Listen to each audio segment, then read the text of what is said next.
এই গাছটা আগের দিন দেখালাম যে হয়ে গেছে, আর আজকের দেখো গাছটা মরে গেছে। কীরকম মনটা খারাপ লাগে। ফুল কুঁড়ি ভর্তি হয়ে গেছিলো। আসলে ছেলে না এইখান থেকে পুরো গোড়া থেকে পাতাগুলো কেটে কেটে কেটে কেটে ফেলে দিয়েছিল। আমার মনে হয় সেই কারণে এরকম হলো।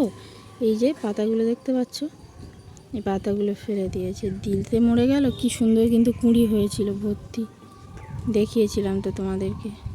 গুড মর্নিং ফ্রেন্ডস, ইন্দ্রাণীস ব্লগে তোমাদের সবাইকে স্বাগত জানিয়ে আবারও একটা নতুন ভিডিও স্টার্ট করছি। আশা করছি তোমরা সবাই ভালো আছো, আর আমিও খুব ভালো আছি। আর এই ফুল গাছগুলো দেখবে কী অবস্থা করেছে। কত থোকা থোকা ফুল হয়েছিল না, সব কেটে কেটে কেটে কেটে কালকের ফেলে দিয়েছে। ছেলেটা এত বদমাইশ করে। দেখো ওই ওই এইগুলো সব কেটে কেটে কালকে নষ্ট করেছে। এইগুলো সব কেটে কেটে কালকে ফেলে দিয়েছে। আর এই সামান্য অল্প অল্প একটু একটু পাতা রয়েছে।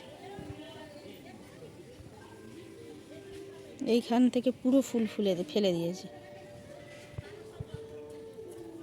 কি বলবে বলো তো। যাই হোক, ছাদে থেকে তো মনটা খারাপ করে নিচে চলে এসেছি। ছাদের ওই গাছটা, বিশেষ করে যে পিঙ্ক কালারের ছোট ছোট ফুলের যে জবা ফুলের মতো গাছটা না, ওই গাছটা মরে গেছে না, ওটাই বেশি খারাপ লাগছে। ওই গাছটাতে ফুল কুঁড়ি ভর্তি হয়ে গেছিলো, দুটো তিনটে করে প্রত্যেক দিন ফুলও ফুটছিল। এবার সেই গাছ যদি মারা যায় কেমন লাগে বলো তো। যাই হোক, কিছু করার নেই। আর এদিকে দেখো, সকালবেলা যেহেতু কালকের বাপের বাড়ি থেকে এসেছি, কোনো সবজি টবজি কিছু ছিল না, তো সবজি কিছু নিয়ে নিলাম। সকালবেলা সবজি ব্যাপারে এসেছিলো।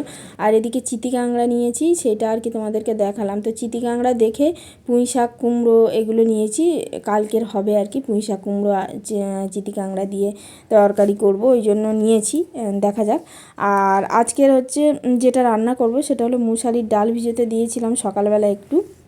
তো মুসারির ডালটা ভিজোতে দিয়েছিলাম, সেই ভিজানো ডালটা আর কি বেটে নিলাম। বেটে নিয়ে কি করবো বলো তো, বড়া করব।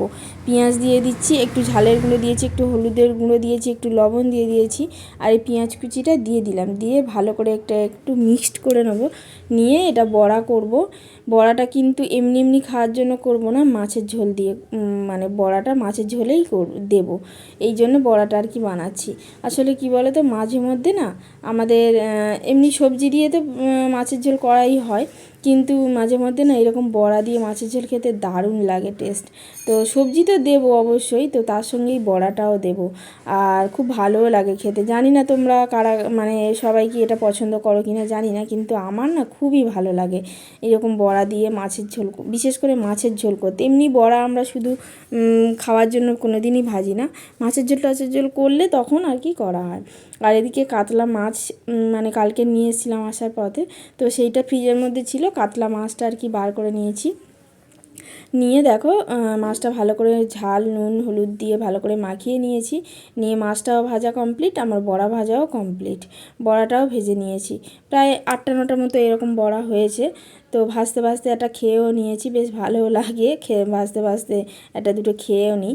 তো ভালো করে আর কি মুড়োটাও ভেজে নিলাম। আর এদিকে পেঁয়াজ টমেটো একটু ভেজে নিয়ে কুমড়ো আলু দিয়ে আর কি মাছের ঝোলটা বানাবো। তো কুমড়ো আলুটা দিয়ে ওটা একটুখানি লাল লাল মতো হবে। এদিকে আমি একটু জিরে গুঁড়ো আর লঙ্কার গুঁড়ো হলুদের গুঁড়ো, এটা কি বলো তো, অনেক সময় থাকে না বলে করা হয় না, কিন্তু এরকমভাবে গরম জলে গুলে আর এইটা যখন তরকারিতে দিয়ে ভালো করে কষানো হয় না, বেশ ভালো তরকারি কালারটাও আসে আর ভালোও হয়। তো এটা দিয়ে দিলাম, দিয়ে এটা ভালো করে একটু নাড়িয়ে চাড়িয়ে নেব। একটু জল, মানে আর ওই যে জলটা দিয়ে গুললাম, তো একটু ভালো করে ওটা মানে একটু কষিয়ে কষিয়ে ভালো করে একটু কালার দেখো কত সুন্দর চলে এসছে। আর এটা কিন্তু আমি ইন্ডাকশানে বসিয়ে দিয়েছি ঝোলটা ফোটানোর জন্য। ইন্ডাকশানে একটু বসিয়ে দিয়েছি, আর লবণ দিচ্ছি পরিমাণ মতো, আর একটু পরিমাণ মতো দেব, যেহেতু কুমড়ো ঝোল হচ্ছে তো একটু চিনি দেব পরিমাণ মতো। আর কুমড়োতে তো নুন চিনির ব্যালেন্সটা খুব সুন্দর না হলে খেতে ভালো লাগে না একদম। আর ওই কড়াতেই করে নিচ্ছি আর কি উচ্ছে আলু ভাজাটা করে নিচ্ছি এই কড়াতে। আর এই কড়াতে বড়া আর মাছটা দিয়ে দিলাম, মাছের ঝোলটা আর কি এটা এখানে হওয়ার জন্য। তো আমার উচ্ছে আলু ভাজাও রেডি, মাছের ঝোলও রেডি হয়ে গেছে।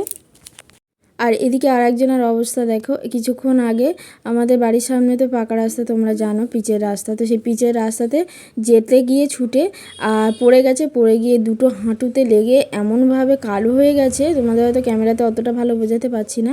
আর একটু বরফ দিয়ে দিচ্ছি, আর কিছুতেই বরফ দিতেও দিচ্ছে না, এত কাঁদছে।